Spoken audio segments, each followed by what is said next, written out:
భువన చైతన్య ప్రసారం. నమస్కారం, మన ధర్మం కార్యక్రమానికి స్వాగతం. ఇవాళ మన ధర్మం కార్యక్రమంలో మన ధర్మ సందేహాలను నివృత్తి చేసేందుకు మనతో పాటు ఉన్నారు ప్రముఖ ఆధ్యాత్మికవేత్త ఆచార్య శ్రీ తాడేపల్లి పతంజలి గారు. గురుగారు నమస్కారం. నమస్కారం అమ్మా. గురుగారు, క్షీరసాగర మదనం సందర్భంలో విష్ణుమూర్తి జగన్మోహిని అవతారం దాల్చాడు కదా, ఈ విష్ణుమాయ విలాసాన్ని ఎలా అర్థం చేసుకోవాలి? విష్ణుమాయా విలాసంతో మనం ఈ కార్యక్రమాన్ని ప్రారంభిస్తున్నాం. జగన్మోహిని ఇక్కడ సాధారణంగా లోకంలో అనుకునేటువంటి మోహ శబ్దం కొంచెం విస్తృత అర్థంలో ఇక్కడ మనం ఈ విష్ణుమాయా విలాసంలో పరిశీలించాలి. జగన్మోహిని అంటే జగత్తుని మోహింపచేసేది, జగముని మోహింపచేసేది. అంటే లోకంలో ఏవైతే మోహకారకాలు ఉన్నాయో వాటిల్లో మనం మోహం పడుతుంటాం సాధారణంగా ఎవరమైనా సరే. కానీ అలా కాదు నాయన, ఈ జగమే నారాయణుడు పెద్దలు చెప్పారు. ఈ జగమే అంటే జగత్తులో ఉంటూ నువ్వు జగన్నాథుణ్ణి చూడు. అందుకని ఆయన జగన్మోహిని అవతారం దలిచాడు. అందుకే ప్రతిదీ కూడా లోకంలో మనకి మోహకారకం అవుతుంటుంది. ప్రతిదీ దాని మీద మనకి తీవ్రమైన ఇష్టం. మోహం అంటే ఏముందమ్మా, ఒక పదార్థం మీద తీవ్రమైన ఇష్టం ఏర్పడితే దాన్ని మోహం అంటారు. ఇష్టం వేరు, మోహం వేరు కదా. కాబట్టి లోకంలో నీకు భౌతిక పదార్థాలు ఏదైతే నీకు ఈ మెటీరియలిస్టిక్ భౌతిక దృక్పథం ఏదైతే ఉందో ఇదే శాశ్వతం అనుకుని నువ్వు ఉంటున్నావు, వాటి మీద నువ్వు విపరీతమైన మోహం పడుతున్నావు. అది కాదు. నువ్వు మోహపడితే నువ్వు అమృతం అందుకోలేవు. అది మోహిని అవతారం యొక్క ప్రధానమైనటువంటి లక్ష్యం. దేవతలు ఈ జగన్మోహినిలో తమ ఎదురుకుండా కనిపిస్తున్నటువంటి జగన్మోహినిలో మోహాన్ని చెందకుండా అమృతం కోసం వాళ్ళు అన్వేషణ చేశారు. అందుకే వాళ్ళు మోహం చెందకుండా ఉన్నారు కాబట్టి వాళ్ళకి అమృతం దక్కింది. రాక్షసులు అలా కాదు, ఎదురుకుండా ఆ వయ్యారాలు వలకబోస్తున్నటువంటి ఆ జగన్మోహిని యొక్క మోహంలో పడ్డారు కాబట్టి వాళ్ళు అమృతాన్ని అందుకోలేకపోయారు. దీన్నే మనం లోకరీతికి కూడా ఈ విష్ణుమాయా విలాసాన్ని ఈ క్షీరసాగర మదనంలో ప్రతీకాత్మకంగా మనం అన్వయించుకోవాలి. ఈ కనిపించేటువంటి వస్తువుల మీద మోహం పెంచుకోకు. యదృశ్యం తన్నశ్యం. ఏది కనపడుతోందో అది నశించిపోతుంది. కాబట్టి జగత్తులో ఉన్న ఈ మోహానికి అవతల ఒడ్డున జగన్నాథుడున్నాడు. ఆయన్ని దర్శిస్తే ఈ మోహం నీకు పటాపంచలవుతుంది. ఇది ఈ విష్ణుమాయా విలాసంలో ఈ జగన్మోహిని ఎత్తినటువంటి ప్రధానమైనటువంటి ఉద్దేశ్యం. ఆ రకంగా ఈ మోహిని తత్వాన్ని మనం అర్థం చేసుకోవాలి. మొత్తం మీద మోహం చెందకుండా ఉండాలి, పరమాత్మ మీద ఇష్టాన్ని పెంచుకోవాలి. అది ఇందులో అంతరార్థం. గురుగారు, మరి హరిహర సుతుడిగా అయ్యప్ప స్వామిని ప్రస్తావిస్తారు కదా, అయ్యప్ప స్వామి గురించి పురాణాల్లో అసలు ప్రస్తావించారా? సాధారణంగా కొంతమంది ఏమంటుంటారంటే అయ్యా అప్ప అయ్యప్ప. అయ్యప్ప అసలు పురాణాల్లో ఎక్కడుందండి, ఏదో కల్పించినటువంటి దైవంలాగా అనిపిస్తోంది అని కొంతమంది అంటుంటారు. కాదు నాయన, బ్రహ్మాండ పురాణం అని ఒక గొప్ప పురాణం ఉంది. ఆ పురాణంలో హయగ్రీవ స్వామి స్వయంగా ఈ అయ్యప్ప యొక్క అవతారాన్ని పేర్కొన్నాడు. మనం అందులో పరిశీలించవచ్చు. ఆయన ఏమన్నాడంటే శాస్త, ధర్మశాస్త. అయ్యప్పకి ఆయన పెట్టినటువంటి పేరు శాస్త అని పెట్టాడు. శాస్త అంటే శాసించేవాడు అని ఒక అర్థం, శాస్త అంటే గురువు అని ఒక అర్థం. ఇక్కడ మనం లోకంలో జగన్మోహిని అంటుంటాం, కానీ ఈ మోహినిని శివమోహిని అంది ఈ బ్రహ్మాండ పురాణం. ఎవరైతే మనకు లోకాన్ని మోహింపచేసేటువంటి విష్ణుమూర్తి అవతారం, ఈ విష్ణుమూర్తిని చూసి శివుడు శివమోహిని కాబట్టి ఆమె యందు మోహపడ్డాడు. ఎందుకంటే ఆవిడే పార్వతి అమ్మవారు కాబట్టి మోహపడ్డాడు. వారిద్దరి తేజస్సులు కలిసిన ఫలితంగా, తేజో కలయిక ఫలితంగా అయ్యప్ప పుట్టాడు అని చెప్పి, ఈ ధర్మశాస్త్ర పుట్టాడని చెప్పి బ్రహ్మాండ పురాణంలో స్పష్టంగా చెప్పాడు. అందుకే ఈ విషయానికి నువ్వు ప్రామాణికం ఏమిటయ్యా అంటే బ్రహ్మాండ పురాణం ఒక్కటే కాదు, ఆదిశంకరాచార్యుల వారు మన సంప్రదాయంలో ఆయన చెప్పారా అయితే ఇది నిజమే అని మనం ఒప్పుకుంటాం. శంకర భగవత్పాదుల వారు శాస్తారం ప్రణమామ్యహం అని ఈ అయ్యప్ప స్వామిని గురించి శాస్తారం, ఎవరైతే గురువు ఉన్నాడో, నడిపించేటువంటి లోకాన్ని శాసించేటువంటి స్వామి ఎవరైతే ఉన్నారో ఆయనకి నేను అహం ప్రణమామి, నేను నమస్కారం చేస్తున్నాను. ఇది అయ్యప్ప స్వామిని గురించి శంకర భగవత్పాదులు చెప్పారు. అంటే అయ్యప్ప దీక్ష తీసుకుంటాం, 40 రోజుల దీక్ష, ఇలా మండల దీక్ష ఇలా తీసుకుంటూ ఉంటుంటారు.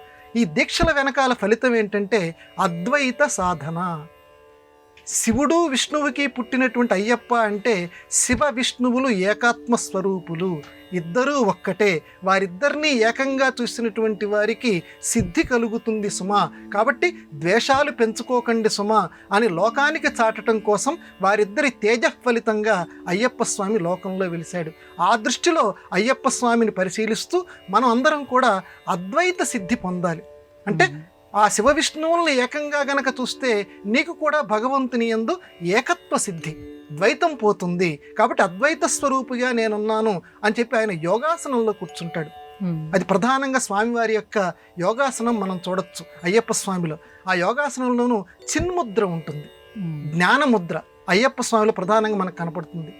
శంకర భగవత్పాదు వారు చెప్పారు. అంటే జ్ఞానముద్ర అంటే జ్ఞానం మనం పొందాలి.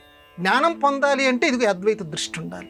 అద్వైత జ్ఞానం ఎవరికి ఉంటుందో వాళ్ళది నిజమైన జ్ఞానం. కాబట్టి భగవంతుణ్ణి, శివ విష్ణువుల్ని ఈ రకంగా మీరు అర్థం చేసుకోండి, అద్వైత భావన చేయండి అనేటువంటి ఉద్దేశంతో ఈ చక్కగా ఈ లోకంలో ప్రచారం చేయటానికి, మనందరినీ ఆ రకంగా తయారు చేయటానికి అయ్యప్ప స్వామి అవతారం జరిగిందని బ్రహ్మాండ పురాణంలో స్పష్టంగా స్వామివారు నిర్వచించారు, చెప్పారు హయగ్రీవ స్వామి. అందువల్ల తిరుగులేదు. అయ్యప్పకి నమో నమః. గురుగారు, మనం తీసుకునే ఆహారాన్ని బట్టి మన మనోభావాలు ప్రకటితమవుతాయా? మనం తీసుకునే అన్నం మన మనసుపై ఎలా ప్రభావం చూపిస్తుంది? అన్నం పరబ్రహ్మేతి వ్యజనాత్. అన్నాన్ని పరబ్రహ్మగా తలిచి మన వాళ్ళందరూ కూడా అన్నదానం ఇలాంటివి ఏ కార్యక్రమం మనం జరుపుతున్నా అన్నదానం చేస్తున్నామండి, మీరందరూ తప్పనిసరిగా రావాలి. ఒక వినాయక చవితి వైభవం జరుపుతున్నాం, అన్నదానం చేస్తున్నాం రండి అంటారు. ఇంకో కార్యక్రమం అన్నదానం. ఎందుకండి ఈ అన్నం అని అంటే, మనం తినేటువంటి అన్నాన్ని గురించి ఛాందోగ్యోపనిషత్తు అని ఒక ఉపనిషత్తు ఉంది. ఆ ఉపనిషత్తులో ఒక మాట చెప్పారు. తినే అన్నంలో సగభాగం మలం కింద మారిపోతుంది మనం తినేటువంటిది. సూక్ష్మ భాగం మనలో ప్రాణం కింద మారుతుంది. అతి సూక్ష్మ భాగం, ఉపనిషత్తు చెప్తోంది, అతి సూక్ష్మ భాగం మనస్సు కింద మారుతుంది ప్రతి వాళ్ళు మనం తినేటువంటి అన్నంలో. కాబట్టి ఇది దృష్టిలో పెట్టుకొని మనం అన్నాన్ని స్వీకరించాలి అంటోంది. అందువల్ల మనం తినే అన్నం విషయంలో చాలా జాగ్రత్తగా ఉండాలి. సాధారణంగా సాత్వికపరమైనటువంటి భోజనం గనక తీసుకుంటే మన మనస్సు కూడా సాత్వికంగా ఉంటుంది. రజోగుణం సంబంధమైనటువంటి ఆహారం తీసుకుంటే అతి సూక్ష్మాంశం మనస్సు కింద మారుతుంది. కాబట్టి మన ప్రవృత్తి కూడా ఆ రకంగా ఉంటుంది. తామసిక ఆహారం ఉంటుంది, అది తీసుకుంటే మన మనస్సు కూడా తమోభూతంగా మారుతుంది. కాబట్టి తీసుకునేటువంటి అన్నం విషయంలో చాలా జాగ్రత్తగా ఉండాలి అని చెప్పారు. అందువల్ల ఈ అన్నం మనస్సు కింద మారుతుంది. మనస్సు ఎక్కడుందండి అని అంటే ఈ ఉపనిషత్తే చెప్పింది మనస్సు ఎక్కడుందో ప్రతి వాళ్ళల్లోనూ.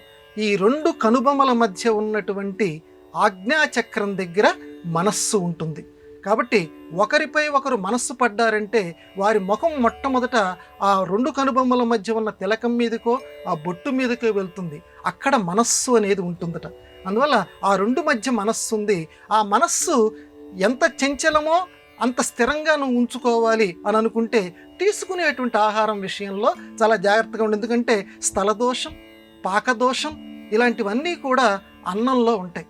ఎందుకంటే ఎటువంటి ప్రదేశంలో నువ్వు భోజనం చేస్తున్నావు, ఎటువంటి వారితో నువ్వు కలిసి కూర్చొని భోజనం చేస్తున్నావు, ఎటువంటి వారు ఆ అన్నాన్ని వండారు, మనస్సులో ఏం పెట్టుకొని వండారు, ఇది కూడా ఫలిస్తుందటమ్మా. వాళ్ళు మనస్సులో నా కర్మగాలి చేయండి, ఇవాళ వీడికి వండాల్సి వచ్చింది అని ఈ రకంగా అనుకుంటూ అన్నం వండారు అనుకోండి, ఆ తినేటువంటి వాళ్ళకి ఆ దుష్టత్వ భావనలు ఆ మనసులో ఉన్నటువంటి అందులో చేరతాయట. అందుకని తినే వాళ్ళకు కూడా అది తగులుతుంది అంటారు.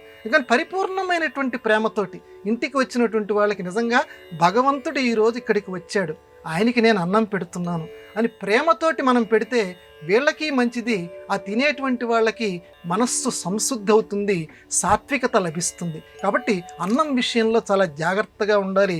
ఒక్క మెతుకు కూడా కింద పడనీయకూడదు. ఎందుకంటే అందుకే మన వేదం కూడా చెప్తోంది పరబ్రహ్మ అంటూ వేరే ఏమి లేదు, అన్నపు మెతుకు. ఆ రకంగా అన్నపు మెతుకుని మనం ఆరాధిస్తూ మన మనస్సులో సాత్వికతని మనం సంపూర్ణంగా నింపుకుందుము గాక. గురువుగారు జ్ఞాన వైరాగ్యాలు అని ప్రస్తావిస్తారు కానీ వైరాగ్య జ్ఞానాలు అని ప్రస్తావించరు కదా, ఎందుకని ముందుగా జ్ఞానాన్ని ప్రస్తావిస్తారు? సంప్రదాయానికి తిరుగులేనటువంటి ముద్ర కలిగినటువంటి వారు శంకర భగవత్పాదుల వారు. ఆయన అన్నపూర్ణాష్టకం రాశారు. అందులో జ్ఞాన వైరాగ్య సిద్ధ్యర్థం అన్నారు. అమ్మా, నేను ఎందుకు ఈ స్తోత్రం నేను రాస్తున్నానంటే జ్ఞాన వైరాగ్యములు నాకు కలగటం కోసం నేను రాస్తున్నాను అన్నారు. వైరాగ్య జ్ఞానాలు కలగటం కోసం నేను రాస్తున్నానని చెప్పాల. ఏమిటండి రెండిటికి మధ్య మెలిక? రెండిటికి మధ్య ఏమైనా తేడా ఉందా అంటే ఉంది. జ్ఞాన వైరాగ్యము అని అంటే ఈ లోకంలో, ఈ కలియుగంలో ఇప్పుడు చాలామంది కూడా నాకు అన్నిటి మీద విరక్తి వచ్చిందని అంటాడు. మళ్ళీ ఏదన్నా ₹1 తేడా వచ్చినా ఒప్పుకోడు. ఎందుకు ఆ వైరాగ్యం? ఇది ఎటువంటి వైరాగ్యం అంటే ఇది వైరాగ్య జ్ఞానం అంటారు. అంటే వైరాగ్యం గురించి వాడి జ్ఞానం అనే పదానికి అర్థం ఏంటమ్మా? తెలుసుకొనుట. వైరాగ్యం గురించి వాడికి తెలుసు కానీ ఆచరణలో లేదు వాడికి. అన్నిటి మీద విరక్తి అంటాడు, మళ్ళీ ఆచరణలో లేదు. అది కాదు మనిషికి కావాల్సింది.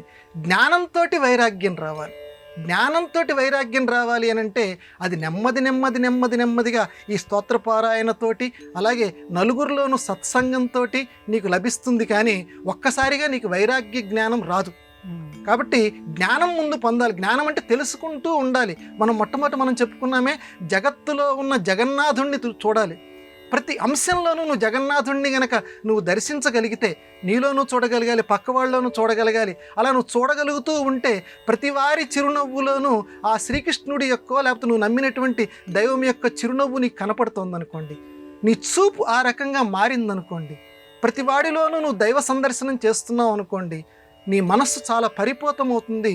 అన్నిట్లోనూ ఈయనే ఉన్నాడు అనేటువంటి జ్ఞానం ఏర్పడుతుంది. ఆ జ్ఞానం ఏర్పడినప్పుడు నీ ప్రవర్తన 100కి 100 మారిపోతుంది. వారి గురించి ఒక్క చెడు మాట నువ్వు మాట్లాడవు. అందువల్ల వారి గురించి ఏదన్నా చెడు చేయాలన్న తలంపు కూడా నీకు రాదు. ఎందుకంటే ఎదుట ఉన్నది దేవుడు అనేటువంటి ఉద్దేశం నీకు ఉంది. కాబట్టి అంతటా ఉన్నటువంటి స్వామిని నువ్వు సందర్శించటం జ్ఞానం. ఆ జ్ఞానంతో వస్తే, కాబట్టి అంతటా ఆయన అయినప్పుడు ప్రత్యేకంగా నేను దాచిపెట్టుకునేదేముంది, అన్నీ ఆయనకే సమర్పిస్తాను అనేటువంటి వైరాగ్యం అప్పుడు రావాలి. అందుకని ఇవి ఉత్తుత్తి వైరాగ్యాలు ఇవన్నీ. ఎందుకంటే లోకంలో ఎప్పుడూ కూడా లోకం ఎలా తయారైందంటే డాంబికాలతో కూడినటువంటి వైరాగ్యం కలిగినటువంటి మహానుభావులు ఈ లోకంలో ఎక్కువ తయారవుతున్నారు. ఆ వైరాగ్య జ్ఞానం కాదు, జ్ఞాన వైరాగ్యం మనకు కలగాలి. అది కలగటానికి ప్రతి మనిషిలోనూ ఆ మహానుభావుడు ప్రచోదయాత్ ధియో యో నః ప్రచోదయాత్ అని మంత్రపుష్పం చెప్తుంది కదా, అటువంటి బుద్ధిని మనకి ఆ పరమాత్మ కలిగించుగాక. గురువుగారికి మరో సందేహం. సమసమాజ స్థాపన అనేది మన సనాతన ధర్మాచరణతోటే సాధ్యం అని అంటారు. దీన్ని ఎలా విశ్లేషించుకోవాలి? ప్రత్యేకంగా హిందువులకి సంబంధించి హిందూ మతము అనేటువంటి పేరు లేదు, సనాతన ధర్మము అంటారు. అది ఈ మతానికి ఉన్నటువంటి ప్రత్యేకం ఉంది. దీన్ని మతము అని పేరు పెట్టి ఎవ్వరూ పిలవరు. సనాతనము అంటే ఏషస్ సనాతనో ధర్మ, రామాయణం చెప్తుంది. ఏషస్ సనాతన, సనాతనము అని అంటే దీనికి ఆది లేదు, అంతము లేదు. ఎప్పటి నుంచో ఉంది ఈ ధర్మం. ఇది ఎప్పటి నుంచో ఎవరు చెప్పలేరు. ఇదిగో ఫలానా కాలం నుంచి ఉన్నదని ఎవరు చెప్పలేరు. అంతగా అన్ని లక్షల ఏళ్ల నుంచి ఈ లోకంలో పాతుకుపోయి ఉన్నటువంటి ధర్మం ఏదైతే ఉందో అది హిందూ ధర్మం. ఇది సనాతన ధర్మం. నువ్వు అర్థం చేసుకుంటే, అందులో చెప్పినటువంటి ప్రతి వాక్యం గనక నువ్వు బాగా చదివితే, పెద్దల ద్వారా తెలుసుకుంటే నీ మనస్సులో సమసమాజ భావన ఏర్పడుతుంది. సమసమాజం అంటే ఏంటంటే అందరూ సమానంగా ఉండటం, ఒకరు ఎక్కువ ఒకరు తక్కువ ఉండకూడదు. ఇదే కదండి ఈరోజు మనం సామ్యవాదం ఇలాంటి సిద్ధాంతాలన్నీ చెప్తున్నాం. దీన్ని సంబంధించి మన సమాజం ఏర్పడటానికి మన సనాతన ధర్మంలో సంగచ్చధ్వం సంవదధ్వం ఇలాంటి మంత్రాలు చెప్పింది. సంగచ్చధ్వం అంటే కలిసి నడుద్దాం. ఎంత చక్కటి పదం అమ్మ. కలిసి నడుద్దాం అంటే నువ్వు ఒక్కడి వెళ్ళకు, నేను ఒక్కడిని వెళ్ళను. ఏ బాట అయినా ఒక మంచి బాట ఉందనుకోండి, నలుగురం కలుపుకుంటూ నలుగురం అదే బాట వెంబడి వెళ్దాం. సంవదధ్వం, నలుగురం కలిసి ఒకటే మాట అందాం. నేనొక మాట, నువ్వొక మాట, ఆ తాడు ఇటులాగా ఈ తాడు ఇటులాగా అని వ్యవహారాన్ని మనం పీటముడికిని చేసుకోవద్దు. వ్యవహారాన్ని మనం ఎక్కడికక్కడ సమపెట్టుకొని చక్కగా వాటిని మన కార్యక్రమంలో ముందుకు వెళ్ళేటట్లుగా మనం ఉండాలి. అంతేగాని నీదొక మాట నాదొక మాట వద్దు. సంవదధ్వం సహ వీర్యం కరవావహై. మనకున్నటువంటి శక్తి ఏదో అది నలుగురం పంచుకుందాం. ఎంత చక్కటి మాటమ్మా. నా శక్తి కేవలం నా ఇంటికే నేను పరిమితం చేసుకోవటంలా నలుగురికి నా శక్తిని పంచిపెడతాను, నువ్వు కూడా నలుగురికి పంచిపెట్టు.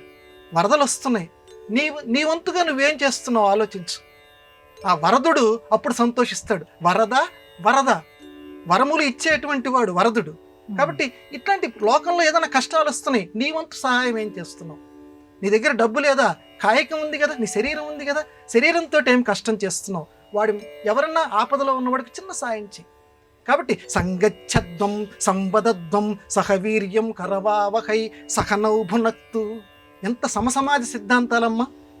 నేను చక్కగా ఒక 5-6 పదార్థాలు భక్ష్య భోజ్య చోష్య లేహ్యాలు వీటితో కూడినటువంటి ఆహారం నేను ఒక్కడనే తింటూ నీకే చింతకాయ తొక్కు అక్కడ పడేసేసి నిన్ను పక్కన గదిలో కూర్చోమని తినమల్లా. సహనౌభునక్తు. ఉన్నదేదో అందరం కలిసి తిందాం, సమానంగా పంచుకొని తిందాం. ఇంతకంటే సమసమాజం ఏముందమ్మా? ఇట్లాంటి సమసమాజ ప్రబోధకాలైనటువంటి మంత్రాలు అనేకం మన ఉపనిషత్తుల్లోనూ వేదాల్లోనూ ఉన్నాయి. వాటిని వేదం చదువుకునేటువంటి వాళ్ళు శాంతి పాఠంలో కూడా ప్రతిరోజు చదువుతూ ఉంటారు. వాటి లోపల ఉండే అర్థం కూడా మనం తెలుసుకుంటూ అందరం కూడా ఏది ఉన్నా సరే నలుగురం ఒక్కడే ఏకస్వాదు నభుంజీత, ఒక్కడే రుచిగల పదార్థాన్ని తినకూడదు మహాభారతం చెప్పింది. వేదముల యొక్క సారం మహాభారతం. ఆ మహాభారతం ఏం చెప్తోందంటే ఒక్కడివే రుచిగల పదార్థం తినకూడదు అంది. ఏదన్నా దొరికితే నలుగురితో నువ్వు పంచుకోలేకపోయినా పక్కన ఉన్నవాడికి కొంచెం పెట్టు, మిగతాది నువ్వే తినేసి, తప్పేమి లేదు. కానీ ఒక్కడివి తినద్దు అంటుంది. ఇట్లా ఎప్పుడూ కూడా ఒక్కడు అనలేదు, మనము అంది మన సనాతన ధర్మం. అందుకే దీని ద్వారానే సమసమాజం ఏర్పడుతుంది. ఎప్పుడు ప్రతివాడిలోనూ ఈ మంత్రాల్లో ఉన్న అర్థాలు తెలియాలి, అందరం కలిసికట్టుగా ఉండాలి అనేటువంటి భావన అందరిలోనూ పెంపొందించి ఆ సనాతన ధర్మ ప్రవర్తకుడు మనందరిలోనూ శాంతి సౌభాగ్యాలు వెల్లివిరిసేటట్టు చేయుగాక. గురుగారు, సమస్త జీవులలో రుద్రుడు కొలువై ఉంటాడని అంటారు. మరి అటువంటప్పుడు ఆ రుద్రుణ్ణి పశుపతిగా వ్యవహరించడంలో ఆంతర్యం ఏమిటి? రుద్రుడు రోధింపచేసేటువంటి వాడు అని అసలు పదానికి అర్థం. శివుడు అదేంటండి? శివుడు అని అంటే శాంతం కలిగించేవాడు, శుభాన్ని కలిగించేవాడు. శం కరోతీతి శంకర, శుభాన్ని కలిగించేవాడు కదా శంకరుడు అంటే. మరి ఆయన్ని రోధింపచేసేవాడు అని చెప్పంటే ఏడ్చేటట్టు చేస్తాడట, ఆయన్ని రుద్రుడు అంటారు. ఇదేంటండి ఆ రెండు పదాలకి కొంచెం వ్యత్యాసం వస్తోంది అని మనకు అనిపిస్తుంది.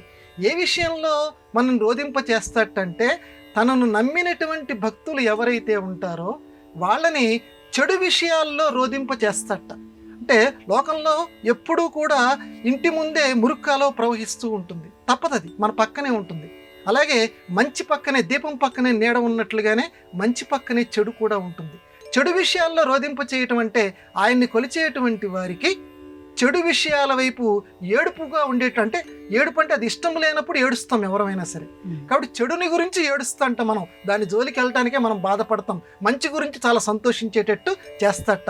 అలా చేసే మహానుభావుడు అనేటువంటి ఉత్కృష్టమైన అర్థంతో రుద్రుడు అనేటువంటి పదాన్ని స్వామివారికి పెట్టారు. స్వభ్యశ్చ శపతిభ్యశ్చ ఓ నమో నమః అని చెప్పి నమ్మకంలో ఆ స్వామివారిని చెప్తారు. ఎంత గొప్పవాడంటే ఆ మహానుభావుడు కుక్కల విషయంలో ఆయనేట కుక్కల రూపంలో ఉన్నటువంటి శివుడికి నమస్కారం, కుక్కల రూపంలో ఉన్నటువంటి సమూహాలు ఏవైతే ఉన్నాయో ఆ యజమానికి నమస్కారం ఉంటుంది. ఇట్లా ప్రతి లోకంలో మనకి ఏవైతే గణాలు కనిపిస్తున్నాయో, ఏవైతే సమూహాలు కనిపిస్తున్నాయో అన్నిటిలోనూ రుద్రుడు ఉన్నాడు. అందుకే రుద్రాధ్యాయము అంటారు నమ్మక చమకాలు. అది తప్పనిసరిగా శాంతి పాఠానికి, అలాగే ఇంట్లో ఏదైనా ప్రశాంతత వెళ్ళి విరేయటానికి ఆ రుద్రపారాయణం చేసావా, రుద్రాధ్యాయం నువ్వు చదువుకున్నావా అని అంటూ ఉంటారు. కాబట్టి అది తప్పనిసరిగా అందులో ఉన్న మంత్రం ఇందాక నేను చెప్పినటువంటిది. కాబట్టి మన ఏదైతే ఇది పనికి మాలిన జంతువు, దీన్ని స్పర్శిస్తేనే దీన్ని చూస్తేనే అబ్బా అని అనిపించేటువంటిది కూడా అది నేనే అంటున్నాడు రుద్రుడు. మనం ఇందాక సమసమాజం అనుకున్నామే, అంటే ప్రతివాడిలోనూ జగత్తు మోహింపచేసేది, అందులో జగన్నాథుణ్ణి నువ్వు చూడు. ప్రతి దాంట్లోనూ భగవద్ దర్శనం నువ్వు చేస్తూ ఉండు. అందువల్ల ఆ సమసమాజ స్థాపన కోసము ఆ ప్రత్యేకమైనటువంటి సిద్ధాంతం వేరే చెప్పకపోయినా అంతర్నిహితంగా మన వేద మంత్రాలు చెబుతూ ఉన్నాయి. ప్రతి దాంట్లోనూ రుద్రుణ్ణి కూడా నువ్వు సందర్శన చేస్తూ ఉండని చెప్తూ చక్కగా మనం ఆ రకమైన భావనతోటి మనం అందరం కూడా పరిపూర్ణులము అవుదుం గాక. గురుగారు, విష్ణువు వైష్ణవి, నారాయణ నారాయణి, ఇలా విష్ణువు పార్వతి ఇద్దరూ ఒకటే గాని వేరువేరు కాదని చెప్తూ ఉంటారు. ఇందులో ఉన్నటువంటి అంతరార్థాన్ని ఎలా అర్థం చేసుకోవాలి? యా ఉమా సా విష్ణు, పెద్దలు చెప్పినటువంటి ఆర్యోక్తి. యా ఉమా సా విష్ణు, ఎవరైతే ఉమా అని అంటున్నావో ఆవిడే విష్ణువు. ఉమా అంటే అమ్మ తపస్సు చేసుకోవటానికి వెళ్తుంటే పార్వతీదేవి వాళ్ళ అమ్మగారు మేనకాదేవి, వద్దమ్మా చిన్నపిల్లవి, ఏమి వెళ్తాను తల్లి నువ్వు, వద్దు వద్దు మా మా మా వద్దు వద్దు అందట. మా అంటే వద్దు అని సంస్కృతంలో అర్థం. అమ్మ చేత తపస్సు చెయ్యవద్దు వద్దు వద్దు అని చెప్పించింది కాబట్టి అమ్మవారికి ఉమా అని పేరు ఏర్పడింది. ఎవరైతే నువ్వు ఉమా అని పార్వతీదేవిని పిలుస్తున్నావో ఆ పార్వతీదేవియే విష్ణుమూర్తి. ఇది పెద్దలు చెప్పినటువంటి మాట. అందువల్ల నారాయణుడు ఈయన, నారాయణి ఆవిడ. ఇద్దరి మధ్య పెద్ద తేడా ఏమీ లేదు. ఇద్దరు కూడా సోదర సోదరీ బంధంతో విలసిల్లేటువంటి వారు. అందువల్ల ఎవరినైతే నువ్వు ఎలాగండి ఈ సమన్వయం అంటే, మనం ఇందాక అయ్యప్ప స్వామి వృత్తాంతం చెప్పుకున్నాం. అయ్యప్ప స్వామి వృత్తాంతంలో అక్కడ నీకు కనపడింది జగన్మోహిని కాదని చెప్పుకున్నాం, శివమోహిని. శివమోహిని. అందువల్ల అక్కడ విష్ణుమూర్తి అంటే వాళ్ళిద్దరి మధ్య మన అన్నా చెల్లెళ్ళ బంధాన్ని అక్కడ దర్శించద్దు. అన్నా చెల్లెళ్ళు లాంటిదే, దాని తత్వాన్ని దర్శించమన్నారు పెద్దలు. భాష్యకారులు ఏం చెప్తున్నారంటే, విష్ణువుకి ఆ అమ్మవారికి మధ్య అన్నా చెల్లెళ్ళ యొక్క తత్వాన్ని నువ్వు దర్శించంటే రూపం ఒకరే. అందువల్ల విష్ణుమూర్తిని చూస్తూ ఉంటే అమ్మవారిని చూసినట్టు ఉంటుందట, అమ్మవారిని చూస్తూ ఉంటే విష్ణుమూర్తిని చూసినట్టు ఉంటుందట. ఎందుకంటే ఇద్దరూ కూడా పోషణాభారం కలిగినటువంటి వారు, ఇద్దరూ కూడా లోకాన్ని పోషిస్తూ ఉంటారు. అందువల్ల ఇద్దరిలో కూడా ఆ అన్నా చెల్లెళ్ళ యొక్క బాంధవ్యాన్ని, లోక వ్యవహారంలో ఉన్నటువంటి బాంధవ్యాన్ని మనం దర్శిస్తూ ఇద్దరు చేసేటువంటి ఆ సృష్టి కారణం దేవీ భాగవతంలో వివరంగా మనకుంది. ఈ సృష్టికి పోషకులుగా మీరు ఉండండి అని చెప్పారట. అందువల్ల ఈయనేమో అవసరమైనప్పుడు పోషకత్వ భారాన్ని విష్ణు రూపంలో ఈయన చూస్తుంటే, ఈయన తర్వాత దేవీ రూపంలో ఆవిడ పోషకత్వ భారాన్ని అమ్మవారు వహిస్తూ ఉంటారు, ఆ జగన్మాత. అందువల్ల ఇద్దరూ ఒక్కటే, యా ఉమా సా విష్ణు. కాబట్టి విష్ణుమూర్తికి అప్పుడప్పుడు మన కొన్ని దేవాలయాల్లో చూస్తూ ఉంటే అమ్మవారి యొక్క కాంతి ఆ విష్ణుమూర్తి యొక్క ముఖంలో కనపడుతుంటుంది. విష్ణుమూర్తి యొక్క ముఖం కనుక జాగ్రత్తగా నువ్వు చూస్తూ ఉంటే, అంటే భక్తులకి అంతర్యామిగా దర్శించగలిగినటువంటి వాళ్ళకి ఆ అమ్మవారి యొక్క కాంతి, అలాగే అమ్మవారిలోను విష్ణుమూర్తి యొక్క సందర్శనం మనకి కనపడుతూ ఉంటుంది. కాబట్టి ఇద్దరూ ఒక్కటే. విష్ణు అంటే మొత్తం విశ్వం విష్ణు వషట్కారు అని చెప్పినట్టు మొత్తం వ్యాపించి ఉన్నటువంటి వాడు విష్ణువు. దేవి భాగవతంలో అమ్మవారిని కూడా దివ్యతే ఇది దేవి అంటారు, ప్రకాశించేటువంటిది అమ్మవారు. ఈయనేమో వ్యాపించేటువంటి తత్వం, ఆవిడదేమో ప్రకాశించేటువంటి తత్వం. వ్యాపించినటువంటి ప్రపంచం ప్రకాశిస్తూ ఉంటుంది. ఇప్పుడు జాగ్రత్తగా అర్థం చేసుకుందాం ఒక్క నిమిషం. మన కంటికి చుట్టూ కనపడేటువంటిది కాంతి. ఈ రెండూ కూడా ఇప్పుడు సూర్యుడు, సూర్యకాంతి రెండూ కూడా అభేద్యం, రెండూ కూడా విడదీయలేనటువంటివి. కాబట్టి చుట్టూ ఉన్న ప్రపంచము ఈ ప్రపంచానికి సంబంధించినటువంటి వెలుగు, ఈ రెండూ కూడా ఒకటే. విష్ణుమూర్తిని అమ్మవారిని ఆ రకంగా మనం అర్థం చేసుకోవాలి. ఇద్దరి మధ్య వ్యత్యాసం చెప్పుకోకూడదు. పేర్లు మాత్రం మార్పు కింద మనం చెప్పుకుంటూ ఉంటుంటాం. అటు అమ్మ పూజ చేసుకుంటూ ఉండాలి, ఇటు విష్ణుమూర్తి యొక్క పూజ చేస్తూ ఉండాలి. కానీ ఇద్దరిలోనూ ఒకటే తత్వం ఉన్నదని పెద్దలు చెప్పినటువంటి మాటని మనం శిరోధార్యంగా తలచాలి. గురుగారు, ఇవాళ మన ధర్మం కార్యక్రమంలో మాకు వచ్చినటువంటి ఈ ధర్మ సందేహాలన్నీ కూడా నివృత్తి చేసినందుకు ధన్యవాదాలండి. నమస్కారం అమ్మ. ఇది ఇవాళ మన ధర్మం కార్యక్రమం. రేపటి మన ధర్మం కార్యక్రమంలో మళ్ళీ కలుసుకుందాం. నమస్కారం. ఈ కార్యక్రమాన్ని తిరిగి చూడాలనుకుంటే www.youtube.com/ETV Life Spiritual లో చూడవచ్చు.